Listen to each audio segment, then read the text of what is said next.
So let's focus now on the worshippers of the goddess, who are referred to as Shaktas. Now, the word Shakti refers to power, the power that surges through the universe through the goddess.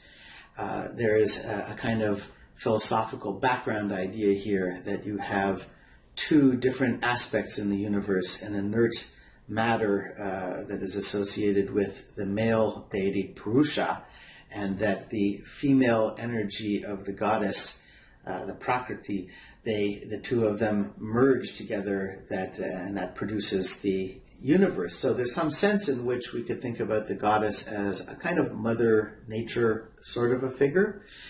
But rather interestingly, if you look at the images on the screen, we have this one here, and we also have Durga here and Kali over there.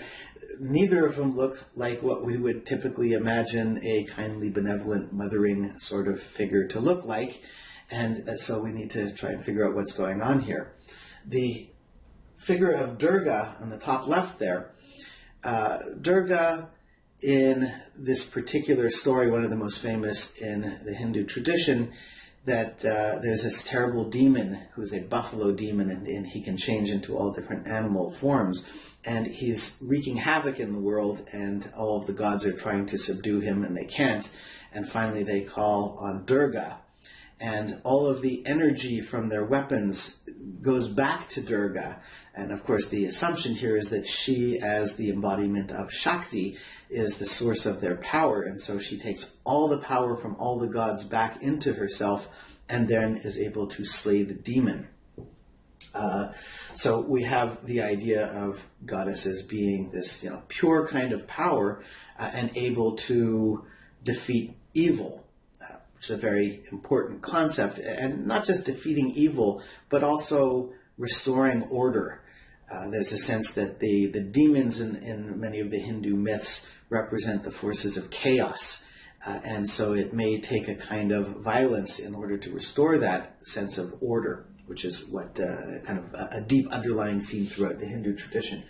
In a similar way, we have Kali here, and she also looks tremendously fierce. She too has slain a demon that's threatened the safety of the world, and in this case she has his severed head, and she's wearing a whole necklace full of these severed heads, and she has all kinds of symbolic elements. Her tongue is long and dripping with blood, and she has a sword dripping with blood, and it looks like she's conquered the person on the ground, but actually that's not what's happened at all. On the ground is Shiva, her consort, and the idea here is that after she slayed the demon, and she is on a kind of bloodthirsty rampage, and the world is in danger of being destroyed by the very force that saved it, and in order to bring her back to her senses, Shiva lies on the ground and plays dead, and she sort of comes to her senses and says, "Oh, I killed Shiva," and she stops, and the world is saved. But it also talks about that relationship between Shiva and Kali, or Shiva and the goddess in general.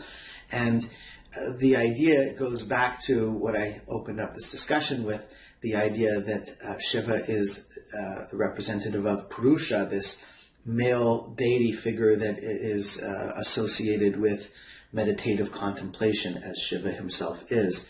And so there's this kind of relationship between the two. Ultimately, you want to bring about a merging of that male and female. And that's also what's going on. We talked before about the Kundalini yoga. It's the female Shakti energy that flows through the body, and the meditator is the male Purusha. And so when the energy flows through the whole body and reaches the top of the head, it's not just the moksha, but in this particular tradition, it's like through your practice, you are becoming the male and female energies of the universe coming together in copulation, literally, and thereby becoming that one embrace of the two deities. We'll see another version of that in the section on Shiva, so we'll come back to that. I just want to end by suggesting that you watch this video of Amma, the hugging saint, as she might be referred to.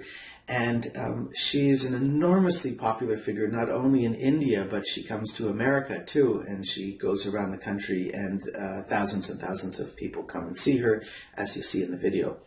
And she does represent that kinder, gentler goddess figure, the mother figure.